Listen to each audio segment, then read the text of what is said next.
Hey! Hello, everyone. Can you hear me?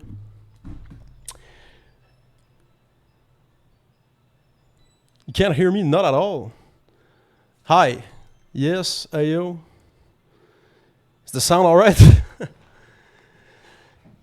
Oui, monsieur. All right. Hey, we got a bunch of people today. Nice to see everyone. It's good to see the hype.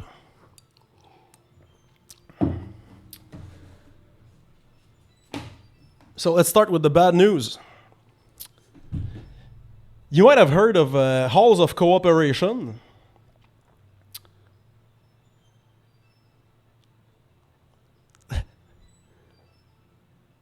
La pêche. All right. We'll save the bad news for in a few minutes. Everyone is still settling in. Hey, thanks so much for that. That's a pretty good turnout. Katie's there. Hi. All these friendly faces.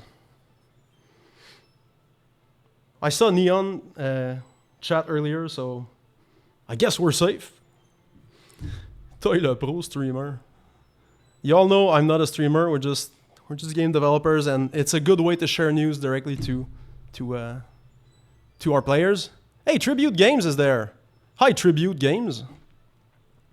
I've yet to play the last update on Shredder's Revenge, actually.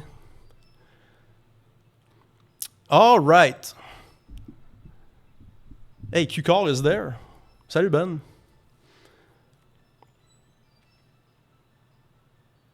Hey, let us know if you want keys for the team. I think we all have it already, but I'll check if anyone needs a key. Thanks, Tribute. All right. So okay, we'll get this started because we kind of have a lot to cover, and we're also being mindful of we want the VOD to be something comprehensive and that kind of keeps moving forward. So halls of cooperation, we say halls of no operation. Okay, it's been canceled. The reason why we were going to make that in the first place was that we were going to do a single player plus, right? So it wasn't going to be something. A full-on co-op mode. It was going to be you play as the single player and a second player can kind of chime in. I'm trying to see the reactions as I say this, but so in short, we ended up fully implementing the co-op mode. So everything, the goal of the Halls of Cooperation would have been to make something that was fun to play with two players. It would have been designed like per screen with no scrolling to kind of solve all the issues that we would have with a full-on co-op mode in the full game.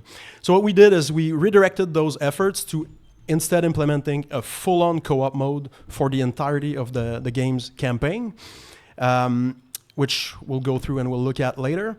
And also any of the clever ideas for puzzles that we had served to make the scope of the DLC Throes of the Watchmaker bigger, essentially. So what that means is that all the updates that we're going to talk about today in Dawn of Equinox, which is unrelated to the DLC Throes of the Watchmaker, all these quality of life updates, all the new ways that you play and interact with the game, are also the foundation on which we're building the DLC. So the bad news is out of the way. It's only uphill from here. So, well, let's dive in. Why did we do this, right? We basically spent the last year getting the ground, things that we needed for the DLC, which we won't talk about today at all, by the way. And so Dawn of Equinox is we wanted all these quality of life updates, things that we saw commented on a lot that people requested, so some fan requests, and also a lot of what was kind of like not necessarily left on the table, but things that we had to give up on for release, right? Because when you play a game, when you think of something like a director's cut, right, it implies that when you play the game, you're playing the producer's cut, right? Because director dreams, producer carves out what's actually reasonable given the time and resources or what have you. As you may well know, we've been met with an overwhelmingly positive response. We're on the track to 6 million players. And so this gave us the means to essentially sustain the team and just keep working on it. And so we kept adding and polishing and sort of bookending the little things that each of us wanted to see in the game to like truly call it, everyone's own version of a chef's kiss coming together. You can picture us all in a circle, all going like, and so we came to the conclusion, like, this isn't just an update. We need to give this some branding. So it's like, hey, Bryce, you want to, rework the key art a little bit, and we got some branding. So now we have this cool, like, let's check it out. Ooh, see, Dawn of Equinox. Okay, so wait, do we want to see that again? It's pretty good, right? Wait, hold on. Will it blend? Ah, yes. Okay. So Dawn of Equinox, why? It's not necessarily for a narrative reason. I think, as someone correctly pointed out on Discord, it's just a beautiful kind of narrative way of saying it's mostly a balance update. If you know about the Equinox. So yeah, let's get into it. Because my main gripe was the intro, I actually got to go first in the things that we changed. So let's look at the new flow for starting a new game.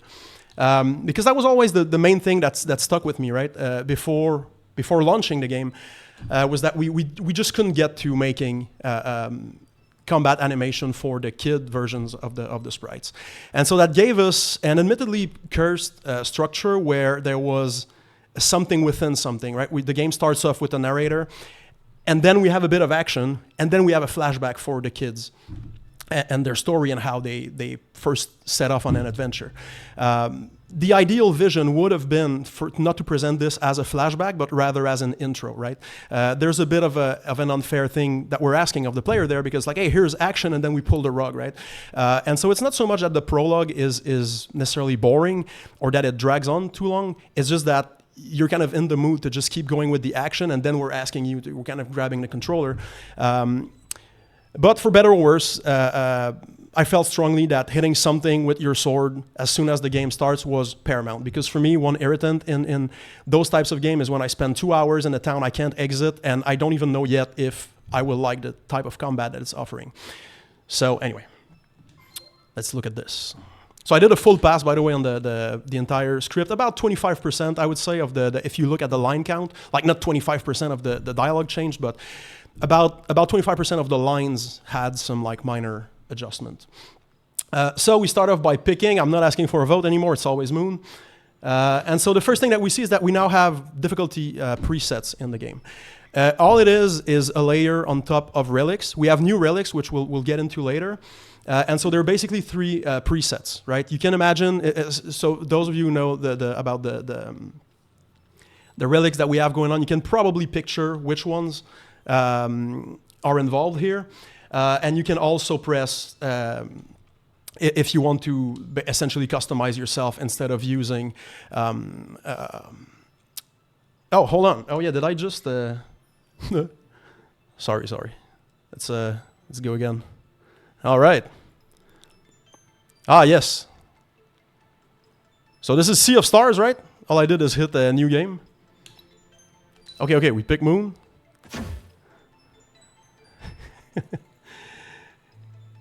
Ah, yes, so there they are. So this is the layer on top of relics, right? So if you pick story mode, it's gonna look like Amulet of Storytelling, auto heal after combat. We did split those, by the way. A lot of people have been asking the full health after combat, and also the doubling your HP or stuff like that. It's all so adventure is pretty much the way the game was before, though it does have mystery locks now, which we'll also be looking at. And challenge mode is essentially Tactician's Medal. So you can either pick a preset right away, or you can go in and customize yourself.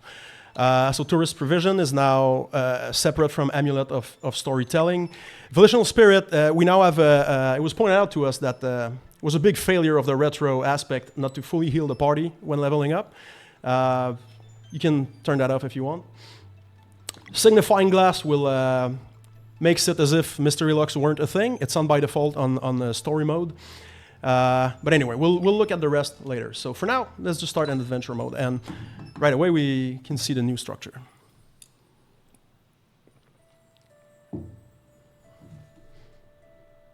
How are we doing so far? You're seeing the game now? Yeah, sorry, I'm just looking at the chat. Mystery locks. Yeah, we'll get into that. No worries. So hey, okay, so it's basically the intro that you know. It's a tiny bit shorter.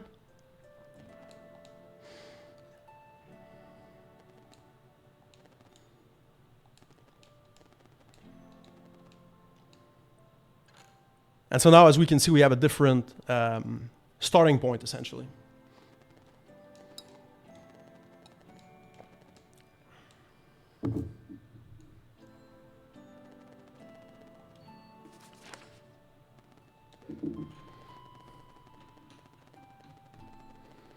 Ah, yes, throws.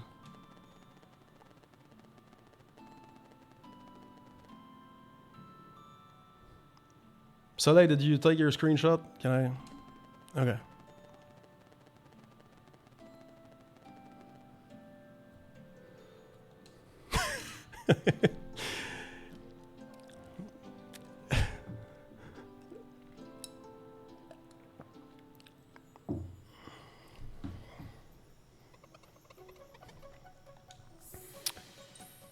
So we start off in Moon Cradle directly, and they're basically role-playing. And you can also time your hits. Did you see that?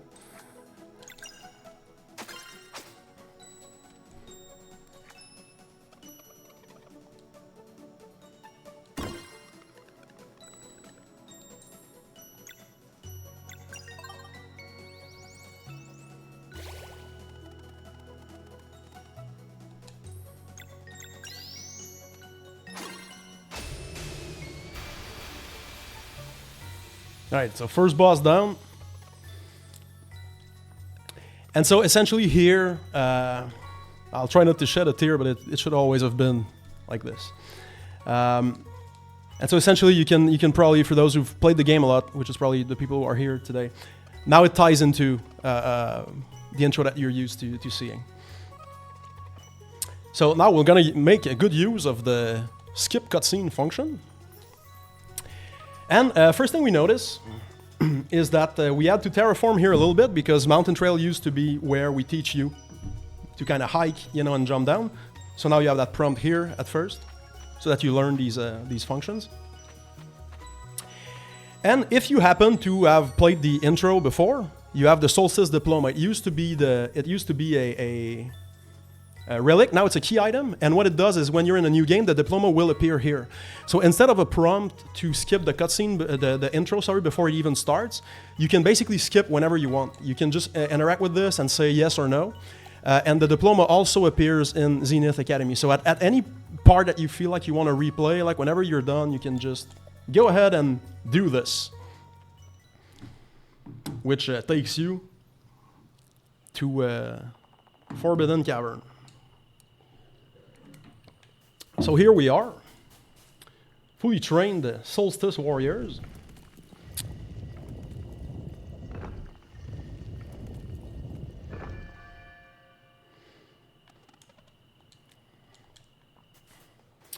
And let's look at the first thing. Actually, hold on. Just gonna go in the cheat menu for a sec, because there's something you need to know about.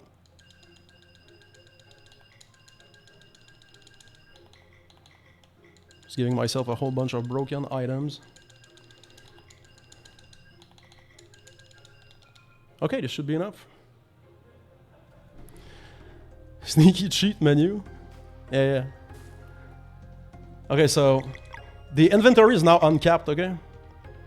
There's no like extra pocket anymore. There's no nothing, okay? You can just use whatever you want. So if you're like a tactician's medal type of player, because cooking, honestly, like I needed hindsight to see it, as that people that didn't end up cooking so much because it's like your thing's always full, you never really use them because there's only 10. It feels like too much of an effort to spend one. You get all these ingredients, but you don't really know what to do with them. So now it's like, yeah, just use away and like eat 9 jars of jam before the boss or whatever. Honestly, I think it speaks for itself. It's just fun. But we do have one thing that mixes up combat, and it's the Mystery Locks, okay? So the way Mystery Locks work, if you play on story mode, they're off. By the way, it's like it was before, and there's a Signifying Glass relic. You turn it on and it's off. You can play it with Tactician's Medal and no Mystery Lux. You do whatever you want, okay? We're not here to tell you what to do. We're here to propose something. So the way it works is that whenever it's a spell from an enemy that you've never seen, you don't know the types that you need to break them. And there's a very big reason for that, is that combat needed to be a bit... So it was supposed to be there in the first place. I was kind of like, I'll make everything too complex, let's drop that thing. And in hindsight, it just should have been there. Especially based on feedback that the difficulty around the game... because I know it gets compared to Chrono Trigger a lot, but really Super Mario RPG is the big ref here in the way the story is told. Everything is super light, and simple. It's more about the interactivity, everything being kind of like bubble wrap, And so what Mystery Lux do is that they give us an additional grip on difficulty, right? Because now we have a loop of discovering the spells, and a lot of boss could be trivialized because you would be essentially canceling everything all the time. So now, whenever you discover a new enemy or a new boss, you see more spells flying. So I don't know. I know what the possibilities are, but I don't know what this one is. So we'll try Blunt. So okay, one of them was the other one has to be Sword. Okay, so now both Sword and Blunt have been tried on this enemy for this spell. So moving forward, it will always appear. I know you can think of that Romaya ult for sure. Regarding and so what's really cool about the Mystery Lux, or part of what is really cool with it, along with is that we now have reveal functions. So some of our skills that were a bit less used, right, or like Disorient Sarai's kick that got pretty badly nerfed. The adding time thing is just completely, well, not completely, but it's pretty much over now. So skills like Garl's Hurl or Cooker Surprise, all of them, or also Ebb from Spoilers, Reshan. This is a spoilers stream, by the way. They now have an added reveal function. So you get extra use out of those skills, and they will reveal an additional luck per boost charge that you're using. So it's kind of creating this other gameplay loop on top of it, because if we only have damage done and damage taken to mess with difficulty, it becomes either too hard or remains too easy depending on your playstyle. But then with the hidden lucks and reveal function, that gives us new ways to play. So another thing that you can see is that now we're starting to fight here with a combo point. That's because we just call it sticky combo points, is that basically you lose your progression to the next point at the end of combat, but you don't lose the points that you earned anymore. That also ties in neatly with the way everything is rebalanced and playing with the Mystery Lux, because you need to ping, right? You need to try some damage types. So if you think of something like X-Strike, right, which based on feedback wasn't getting as much used as I would have expected, well, what that means now is that you get the AoE ping for Sword, Poison, and also Sun. So if you're discovering new enemies, it's worth, like, you start a regular fight with 2 combo points, maybe you'll spend them on that, so you try those 3 types right away, you get them out of the way, right? So I'm pretty sure, can I just move on assuming this makes sense, or? That sounds fun. Okay, you speak for everyone, thank you. So yeah, that's pretty much the gist of it. Also, I should mention that because people will be cooking a lot more, we also added a new relic. It's the chef's knife. Don't you know? Don't you know the chef's knife? So it makes cooking like essentially instantaneous. So if you're like just making a batch, or like you're spending a lot of your ingredients, it won't feel like a task of waiting. Because obviously the wait time on cooking was, because every item has to have so much weight, it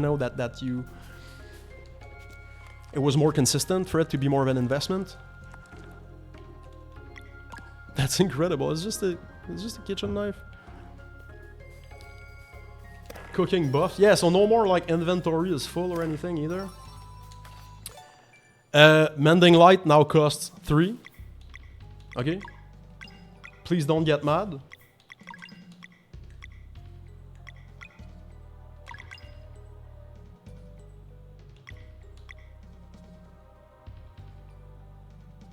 It was sort of OP. Yeah. Yeah. And again, like big thanks to the, like the speedrunners have been amazing. Like, hey, Kunigas sent me like a full list of here's every single fight in the game and the optimal strategy, and it was such a good like look into what people do with it and everything. So, all right, so Leeching Thorn. All right. Okay, so hold on. I made a list today to be sure because there's a lot of stuff in there. We talked about Lux. We talked about reveals. Magic Pocket got nerfed. Whoops. Okay, Magic Pocket was overpowered. Let's be real. Let's not pretend. So Magic Pocket now only becomes available 3 rounds into the fight, and when you use it, it has a 3 rounds cooldown. But also time delays have been pretty severely nerfed, so it was kind of funny because talking with QA, they did on challenge mode. They for a while they thought that the gigantic spoilers, if you want to mute for like 10 seconds, Queen that was, so the gun goddess was at first they said it was impossible. But what's really cool is that it finally turned the end game into a sort of a Mega Man Light challenge where all the optional things that you can do, if you're playing on challenge mode, you'll need to do them in. There's not like the one obligatory order, but there are things you can't do first, or at least like if you go for the one I just talked about first, we have yet to know that it's physically possible. All right. So, I think we're ready to talk about the co-op a little bit. So, before we do that, I'll just go through a very quick list of other very small changes, because you might see them in the footage that goes on in the next few days. Quebecois localization is part of Dawn of Equinox, so it's coming November along with everything else. Speedrun Relic, of course, and thanks to everyone who's been beta testing and commenting on that. We developed this relic with the community, and so we hope it's doing what it needs to do. Yes, there are new achievements. So Heal on Level Up, we talked about this. Songshrew Marsh has been, well, it's not a gigantic redesign, but we basically cut everything after the Yomara's cabin. That part just felt like extra. I don't know how to say the word, but it was like too much, right? It was overstaying its welcome, and also because we ask you to go back for a side quest later, that part was just boring to kind of do again. You can play Wheels co-op. It's not. I mean, it's very like. Please just take it for what it is. It's kind of broken because you see what the other player's doing. Wheels, there's music. There's a boss music for when you face off against the last one, because it didn't have the pirates playing, right? So it was kind of a bit boring. It's funny because like 2 days after Eric did it, someone mentioned that on the server. I was like, yes, we're right with you. And it's a good one. I don't know, maybe Eric. Hey, Eric. Yeah, maybe we could you could post it later in the Discord if you want to tease. And also Wheels, we now have visual tiers for, because you know how you have the fifth like one to the right, your player wheel, it gets increasingly better, like the silver, gold, or whatever. And so now there's a visual representation that your own wheel, like what tier it is. Ooh, there's a cinematic in the works too. Okay. Here's a sneak peek. Okay, it's very work in progress. Okay, very, very work in progress. Everything. It's a Zuku animation again, the same that did all the cinematics in the game. You know the quality, you know the stuff. So we're adding a cinematic for, again, super behind the scenes work in progress. Everything like needs color and movement and everything. But you can probably imagine it's called Path on Water, because narratively it was a pretty important beat in the story, and we ended up. It's part of the things that we ended up. Not doing. But now we have the means, so we all get a bonus cinematic. Okay. Well, I think we're ready to summon Savannah. Can we get a Sav in the chat? Ouais, Sav? Is Sav even here? Oh, hi, Sav. Hello. How's it going? Good. How's everyone? Pretty sure Hey, Hi. yeah. All right. Bonjour, Savannah. Bonjour. I think actually you can answer like what were you working on just now because everything's been revealed anyway, so maybe it's interesting. I've been working on a DLC. Ooh, you're on the oh, is it Throes of the Watchmaker? You're on the Feral Queen, right? Yes. Is that your Yes. ooh? Sav is animating Feral Queen as we speak. Apparently, Feral Queen is a thing. Yeah, and she's pretty good. Yeah. So anyway, I guess we can't.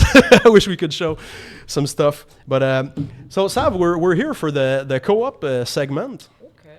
So we'll do our best.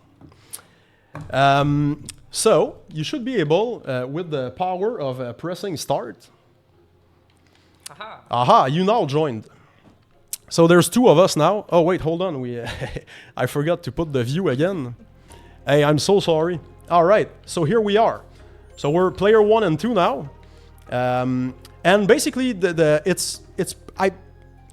I think like as a shortcut we can just say it's what you would expect. Everyone gets to open the menu, mess with the equipment. You always have your pointer, which player you are. Everyone can do everything. Talk to shopkeepers, start a cutscene, skip dialogue, everything. And basically the implementation. So, je vais rester si tu peux monter, mettons. If someone goes off screen, basically there's like a thing, it creates the bubble to rejoin. So, and if someone is leaving the area, then the waiter, see that's, you can like cancel your action, right? So that's the moment to kind of prompt the other player, no, wait. But if you keep going, then it forces a warp. So this is like essentially the basic interaction. Everyone can open chest, everyone can initiate combat and everything. Let's try a boss fight actually. And so if you're ever in a panicked state, you can also hold a key to create the bubble, you know. Just follow. That will happen if like a pushable squishes you or if you fall down a pit or whatever. So when you go to use an interactive object that requires everyone to be there for not to the game to break at every corner, you're waiting for other players. When that happens, you can spam the interact button and it plays a little like sound effects inspired by Yoshi's Island. Vibrates. And it vibrates. Yeah. So it vibrates the other player's controller to be like, hey, come here. So once we both press, then the functions come in. So yeah, I guess we can save in case we die at the boss. So let's rest for now because game flow demands it. It's the first campfire after all. And yeah, you wanna go start the boss? Yeah, let's do it. Okay. Oh, hold on. Let's try the. Okay, so here's the thing. There's a key you can hold. Oh, Savannah, we want to talk about because Sav, as you know, Sav is on the animation team, and you did a whole bunch of little polish points. We now have cooler like hero poses when we're facing the camera, right? Yeah. So there's like we probably won't go through everything. There's so many small things like this that happen. We're only talking about the main points, but we can also do this, right? Which I guess you can do it too. Ooh. Okay. What is that? Huh. So if we do it together, we get a speed boost. Okay, it's temporary, but if you change the screen before it expires, it now we lost it, but it resets the boost. So there's like a co-op speed run thing that can probably happen where you maintain your boost. Okay, and every single pair of character has a bespoke, unique. We just call it high five animation. So we'll let you try them out. But it's also like these cute little like storytelling moments about their like how two characters feel about one another and how they are together. You can also just be left hanging, which is kind of funny, you know. It's just like, no one likes me. Yeah. All right. So I'll let you charge. I'll let you storm the gate. Oh no! See, so did you see how my character just disappeared and teleported? That happens kind of like we allowed that to happen instead of having to wait for someone to run over and then maybe they have to climb before and stuff like that. So any moment that we need to quickly resolve for the game to move on, we just do a teleport like this. Now you see it's player 2 there that has the dialogue. That's Sav because she initiated the cutscene, so she controls it. And so we're gonna try to fight the boss, and we'll explain how co-op co-op combat work. How does it work? So now, so the random gave it to Savannah. So the controller vibrated, and it says player 2 on the hand. So she picks the next action in combat. It can be whatever. It's not. She's not bound to the character she was controlling before combat, right? You can do whatever you want. When it's your turn, it's as if you were a single player. You pick the next thing. But well, first of all, I can ping. Like if if I'm like, come on, make up your mind. Yeah. And then whatever she does next, all the other players, because we can be up to 3, by the way, get to time the hits and the blocks. So, as you can see there at the bottom right, we both nailed it, right? And so you see this kind of like, so if we'll try the Moonrang for a maybe better example. So I'm choosing the Moonrang, but everyone can time the input.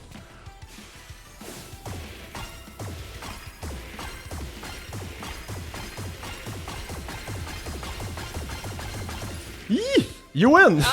14 versus 11, right?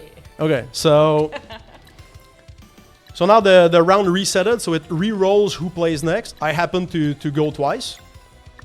To be clear too, you can be up to 3 players, but if we could be 3 right now. It's just that only 2 of us get to move around outside of combat, but all 3 could time the hits. Say there was a part where you play like with just 1 character, all 3 could time the hits. So yeah. Let's deal some damage here.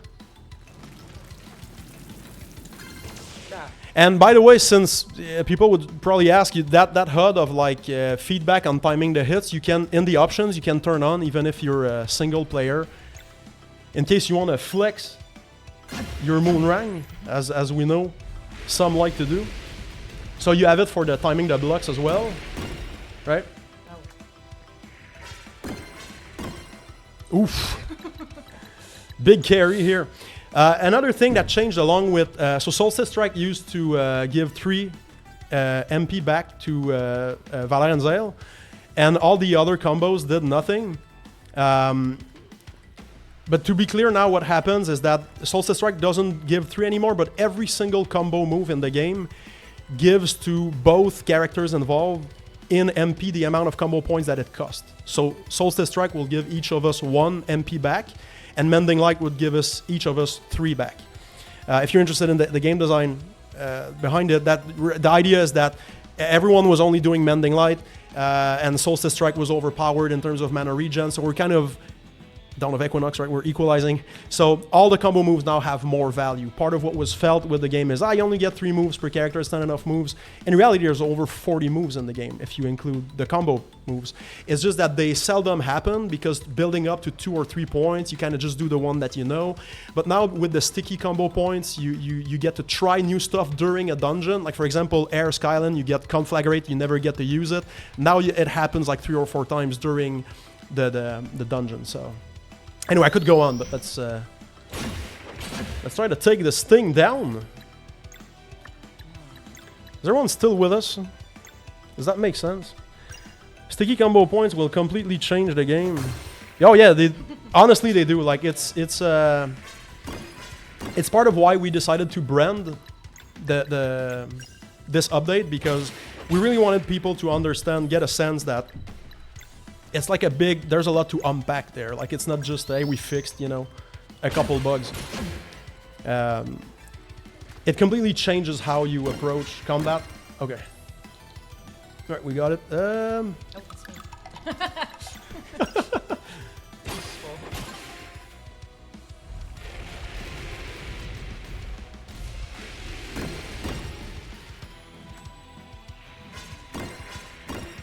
Oof, okay.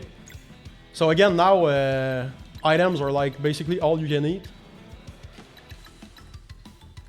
We also have some we shouldn't have right now, but let's just... Oof, okay. Huh. I wonder.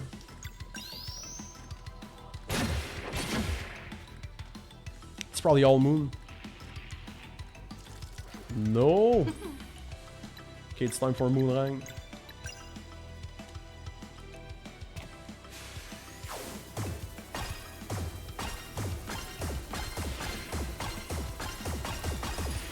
Oof.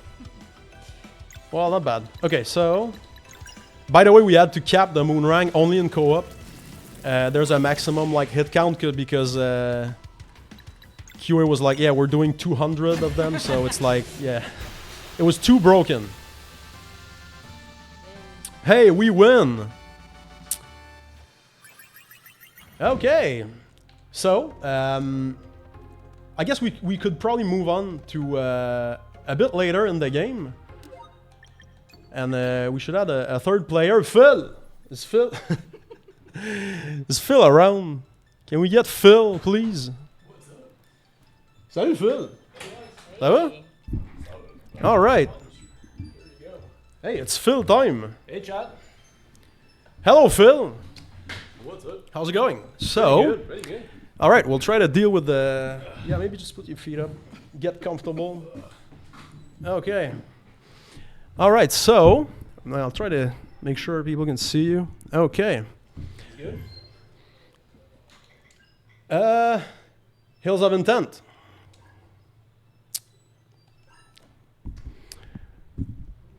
The Bill Nye, Phil Nye, Sabo Phil. Okay, so you can join now. Oh. So let's start. Yeah. Okay. Here we go. So all three of us. Actually, let's. We need to switch back to the game view. Oh. Ah yes, the old forgetting to switch back to game view. All right. So we're three players now.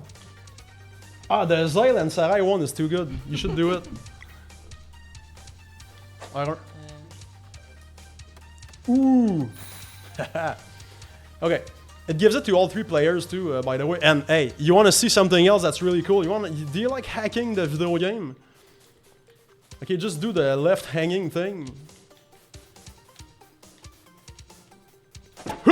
So you can so anyone who's holding the high five pose dynamically becomes a grapplou point, okay? So if you do things like you're stuck somewhere or you just finished like a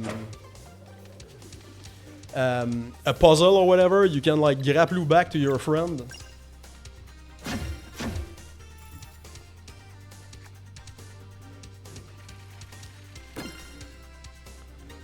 Whew.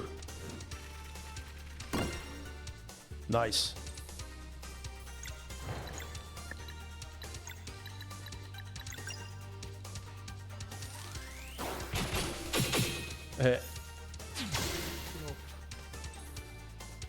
Can't wait to sequence break.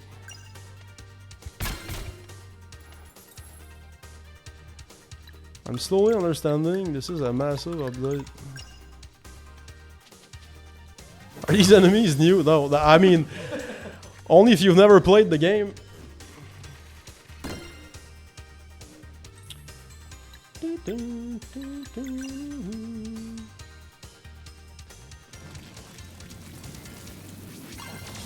All right.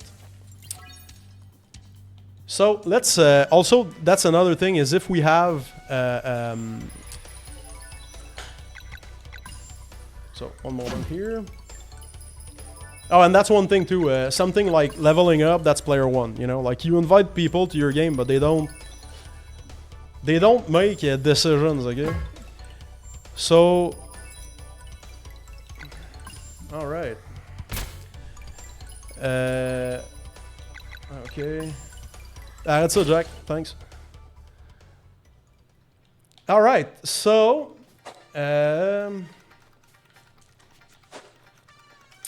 all right.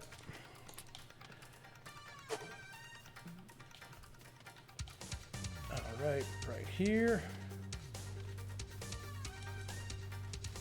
Okay, so now we want to see some looks. Please cast a spell. Okay, so as discussed earlier, the mystery locks come with a reveal function. Okay, so it's an added function to some of the skills that were not used as much in the game. So for example, Hurl, as you can see now, it still does what it used to do, but it will now also reveal at least one luck plus one per boost. So for example, Hurl will do blunt, as we see in the description, but say none of those lucks are blunt. I will at least reveal one without breaking it. And if I use a charge to boost, then I'm guaranteed to reveal both of them. That's also true for, if I go to Serai, Disorient has been massively nerfed. Now it stalls, it doesn't add time anymore. So it basically adds 1, and that 1 is taken back. But Disorient now also reveals though. Same likewise as Hurl. Actually, and Cooker's Surprise is also AoE reveal along with the boost. And so too for Ebb. So basically that's it for the basically that's it for the revealing function. That we can look at it.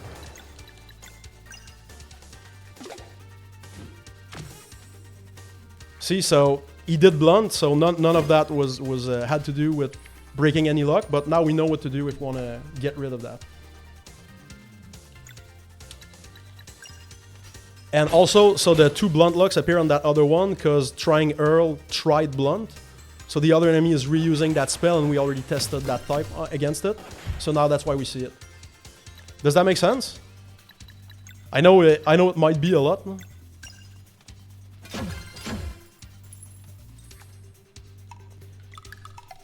Come on, Phil.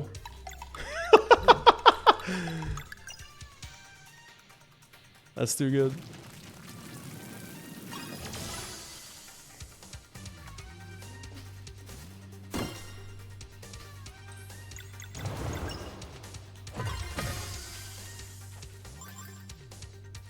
Gotta go fast, Phil.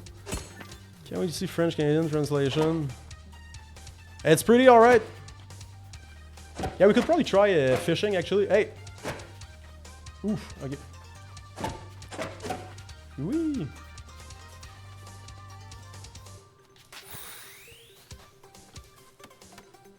Ah! Aww.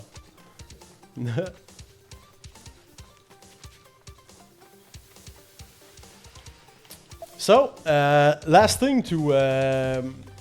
like when looking at the... So one of the main considerations when looking at co-op gameplay and timing the hits is also that we're still waiting for Phil. You see how it is, right? Come on, player 3. And so when we look at another consideration of co-op gameplay is that if you look at something like the Artful Gambit, Artful Gambit is a mode, for those who don't know, where you essentially have 5 HP and you have to time your block because it caps damage at 1, but it doesn't. So essentially, failing to block something is instant death, right? But one thing that's really fun is that for someone for who Artful Gambit is maybe too hard, well, now you can play co-op with friends, because for every attack, instead of having to block everything perfectly, each player tries. So whenever, like something like we had right now, is as long as one person pulls it off, it will only do 1 damage. And the cherry on top of this whole thing is that when you play with 3 players, if all 3 players perfectly time a block, it does 0 damage. So we call it a team hit and team block. So basically there's a multiplier. When everyone times a hit, there's a bonus. Whatever it does even more.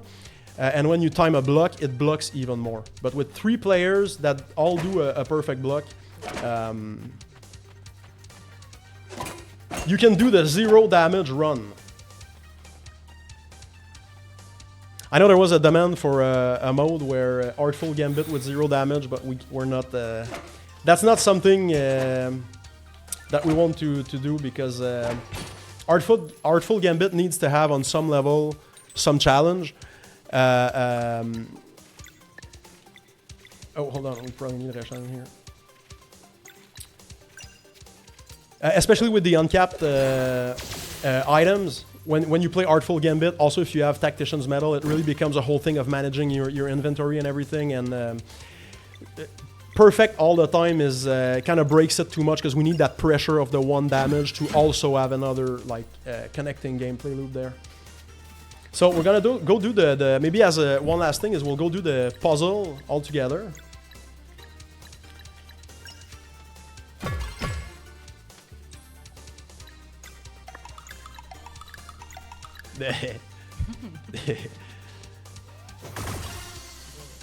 And to be fair, it is a bit easier, you know, when you play co-op. So maybe you want to up the difficulty a little bit with the relics. But I think it's understood, as with many games, like if you just play together, you're like constantly, you know, just plowing through versus. All right. Okay, so now what we can do is we can actually check, mettons un ici, genre, puis l'autre là. Veux-tu pousser ça à gauche, à droite, genre? Whoops, non, fallait que ça reste là. Okay. All right, let's do this. Nice. Ah. See, so now, I mean, that could have gone down better, but so the idea is that you can sort of like co-op the puzzles as well. You can also hit if you get in the way. You can also hit one another like this. If a collision happens, probably not here. It will just put you. Check ta peu, mets-toi juste en haut ici. So it will push you if it can. But if you hit a collision, it will just put you in the bubble. So the bubble and teleport is kind of like our default behavior. Yeah, so that's the overview for the co-op mode. I think that's it. That's it. Did we do a good job showcasing co-op? Are there any questions specific to what we've been showing? If a specific thing, how it works, and oh yeah, fishing for sure. Hold on, let's use a quick trick. Quel qu'on devrait aller? Ah ouais, ok.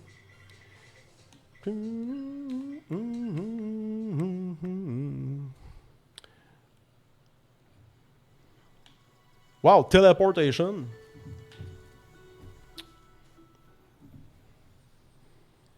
So you can mess around on the world map as well. Obviously, it's the same as you get a progress bar. You can cancel your move. So we either all go in or wait for the timer. And so yeah, now everyone can fish now. So I mean, probably not Valor because we've seen it, but yay! So it's still like fishing is obviously single player. So whoever goes gets to just fish. So we now have complete fishing animation set for every character in the game. Un bon crabe, clockwork. And ooh.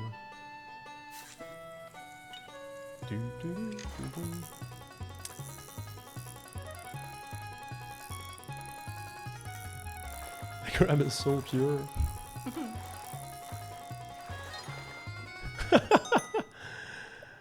All right.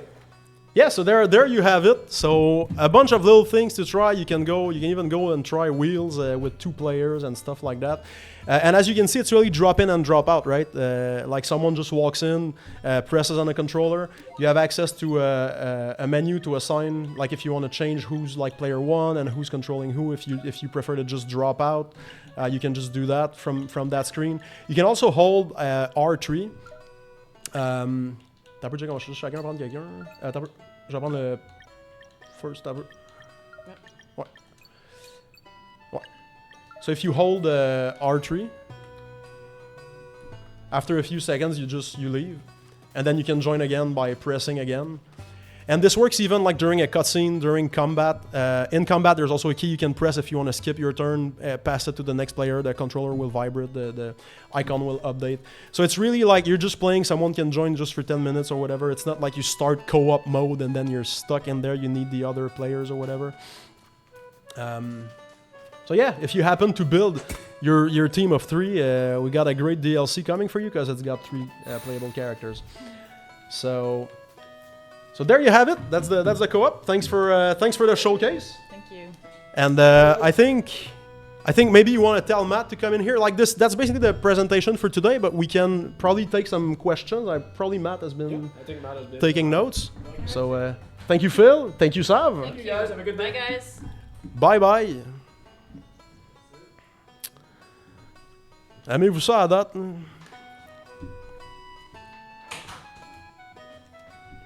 Hey, what's up, Matt? Hey there. How's it going? Yeah, I'm good. How was the stream? I didn't, as It was always. fun, I'm man. yeah. Yeah. The vibes are good. Everyone's I'm looking at the chat, but I don't. It's going too fast for Oh, my. Like I'm trying to also like. Everyone seems to be very happy with the changes and everything. Right, so right. yeah. Mhm. It's very cool. Awesome. All right. So we're. I don't know if we want to be playing the game. Maybe I'll try to. I'll take us to a Yep. co-op wheels game. So maybe I don't know. We can kind of do that at Oh, the yeah. same time. I'll just remove the other two players. Yes. So do we have questions? Yeah, for sure. We have I have a bunch of them listed, so we can go through them. The first one I have, good. It's quite an important one actually, and I don't know if it's been mentioned quickly, but will the co-op be playable via Steam Remote Play Together? Oh yeah, I don't even know that that's something we can turn off, right? Or maybe we can. I honestly don't know, but yeah, absolutely. If you're so it's local co-op, right? It's not online co-op that we're doing, but if you're using a feature like Steam Remote Play, absolutely, and we've been testing it to make sure it does work. It absolutely does work. Nice. And well, while we're going to play some wheels, well, we'll probably explain it. But Kame had a question about it. So when it comes to wheels matches in co-op play, can any player challenge any other, or will it be strictly player 1 versus player 2? Oh right. Let's go to Lucent and see. So the way it works is that player 1 interacts with the table, and sorry, you can join. Yep. Okay. All right. Here we are. So you go to the wheels table, and then you just go like, oh yeah, versus player. And that's all, honestly, for wheels, that's all you get. It's player 1 versus player 2. And as you can see, we got we got a powered up wheel going on. Again, we have the visual tiers, so the frame around it changes a little bit. I mean, yeah, I'll go with this. All right. All right. So yeah, so while we play, Yeah, we can continue with some questions. Yeah, a big one that we've seen like asked a lot on social media and even in the stream today is like about Italian localization. There's been increasing demand for it, so I was wondering if there's anything we have to say to our Italian friends today. oh sure, yeah. So it's not part of the update, but we actually decided basically 2 hours ago that yeah, we need to do it. We hear you. There's like a critical mass demanding it, and we see you, we hear you. It's about time we do it. So we'll do it. Italian Nice. localization Good news. is happening. So thanks everyone for demonstrating your interest. Honestly, like we're trying to prioritize, and sometimes it can be hard to know what to tackle next and what people want. Or what's the best thing to do that will benefit the most players, but that can kind of happen in parallel of what we need to do, because obviously we're not directly doing this ourselves. We need to implement some things for it, but it's going to happen, and we'll update you on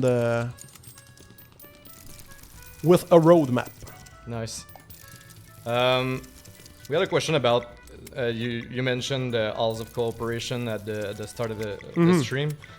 Will there be any lore that was thought like was maybe would have ended up in the Halls of Cooperation that right. won't exist? No, there's no value lost in terms of like the lore or story or any characters.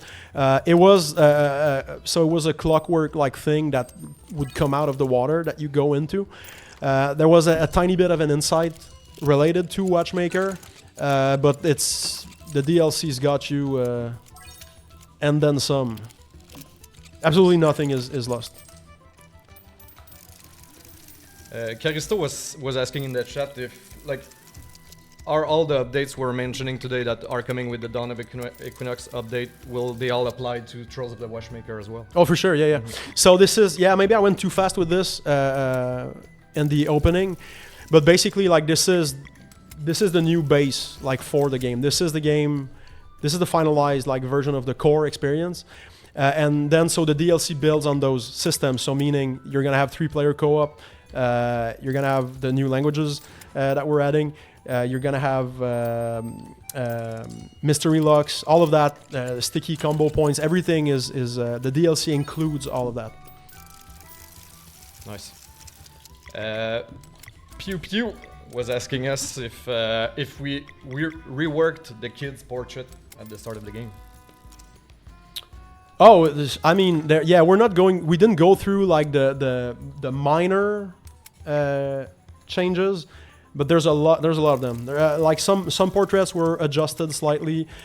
Some characters got new expressions because they had like a beat that none of the portraits that we had fit the emotion. It's not that there's a whole lot like regarding one specific character, but like sprinkled throughout the game, you'll see it. Very nice. I need to focus more on I'm getting my ass. Did you change sewing to weaving? Actually, yes. Yeah. Mage is OP. Mage is pretty OP. It's hard to play while Oh yeah. while reading questions. I don't even know I'm who not won. focused. Yeah, I didn't even check. Yeah, you kind of Oh, kicked my really? ass. Nice. So yeah. Okay, well I mean it's Well, I'll try to beat you on this one. Captain Nobird was asking, will there be a relic that keeps the bag size limited? Like Nope. No. All right. Do you intend on to put up an encyclopedia with the monsters and weapons that you found?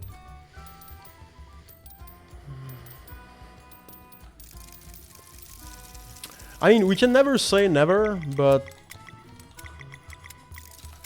it was part of what we were thinking of doing at first in the game. Then we ended up going mostly with just the codex online. It's not off the table, but we have more exciting things to basically like spend time on. Is the general sense that we have. But I mean, we'll see. Cool. But probably not. Gamma Ray was asking. Well, Parrot. a Yeah. lot Maybe we of. should talk about Parrot. But yeah, go Oh on, yeah, sorry. yeah, sure. Yeah. I'll go and show it after actually. Okay. There's a lot of questions since the announcement yesterday if we'll release another like updated physical editions with like the updates and the DLCs. That's something that That's not really something we talked about. I don't think it's off the table. I guess we'll see. I mean, it could. Like again, this isn't like any statement on whether or not we're doing anything, but maybe it makes more sense to like once the DLC is out, you just have like the one thing that's like everything, and then it's over. Yeah. You know, then we close the studio or something. But maybe nice. we'll go with maybe for that one. Maybe yeah. Has anything changed regarding the leveling up system? Or Nope. no, nothing. It's different in the DLC, but no.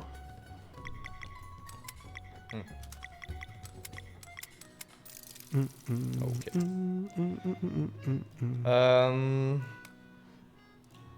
This one is more specific to like a few skills particularly, but like because we mentioned some buff and nerfed around. So what exactly happened to Disorient, and also about like in the Reshan's Ultimate, like everything with the delay on enemies' attacks. How was it like? They stall instead of delaying. So basically, Disorient adds 1, so it ticks down 1 after you act, so it goes up 1 and then back to where it was. So it's as if your action didn't tick down the turn of your target. Great Eagle is the same. It stalls instead of delaying. The only one that delays now is Arcane Barrage, but it's only 1 extra turn instead of up to 2. No more cheese. Nice. It's over.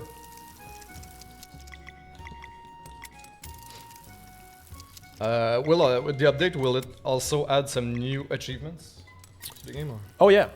Well, I mean, not a lot of them, you know. You can just go and add like 1,000 points, you know, to the console won't let you do that if it's just an update. But yeah, we have a couple things like, you know, oh, did you like fish with everyone? Did you, you know, did you try all the high fives? You know, just a couple things that acknowledge what you can now do, you know, with co-op and with the updates. There's a few things in there like revealing enough locks and things like that. Cool.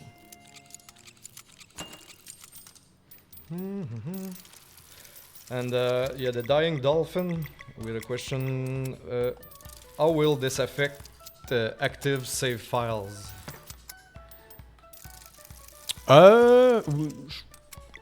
Meaning? Because it's not like you could have too many items and now you're down to 10, so what do we do with the extra ones? Like your save file just now has those functionalities, basically. Yeah. Was inventory shared or everyone has their individual one? And inventory is all shared because co-op is like drop in and drop out like on the spot, so it's just like I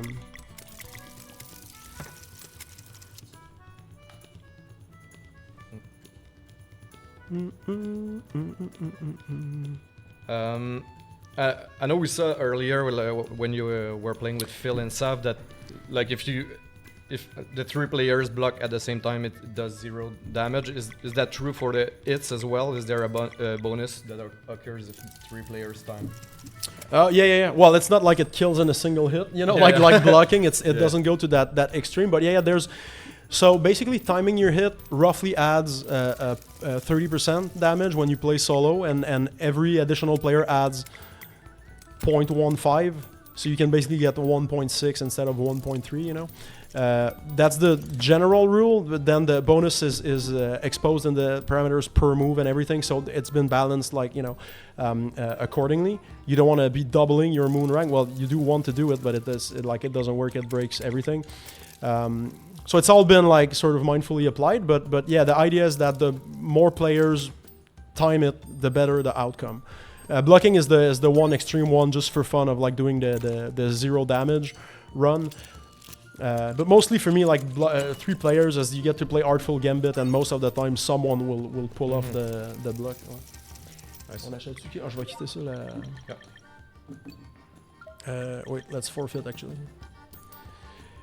Just to, because I think we have a couple questions left, and I'm looking at the runtime, and we have to keep it contained so that the VOD isn't too daunting.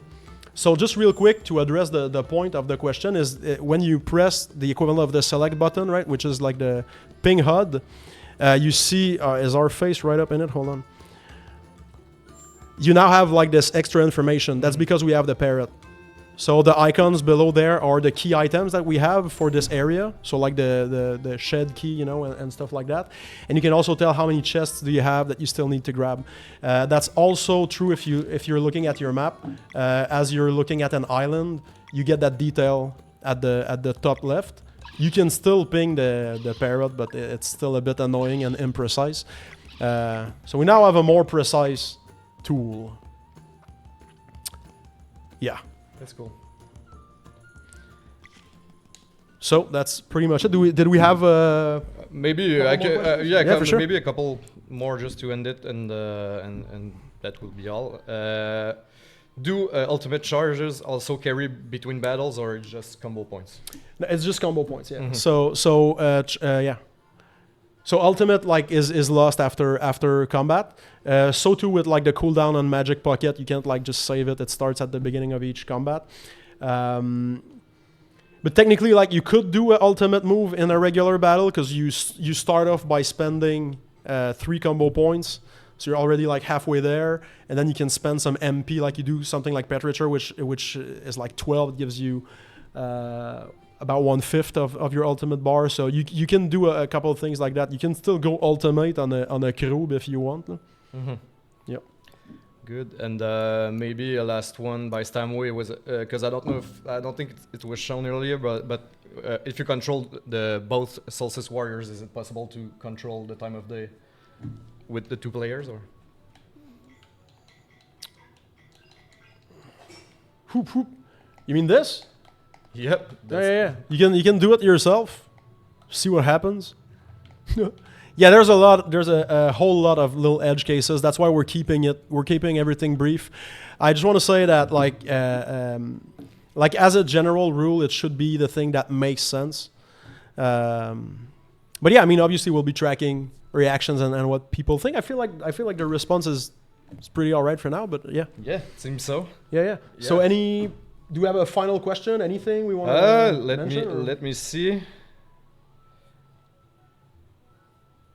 I think it covers pretty much what I had noted during the stream, and like you showed most of the stuff already. So, Cool. Dave passé un week-end à Trois-Rivières, I guess. All right. Well, But yeah, thanks for the questions. so yeah, I guess that's it. I guess that's it for us. So well, thank you, Matt. Good It was a job. great Yeah, great it was stream. fun. Thanks for tracking everything and bringing Sure. the questions to everyone.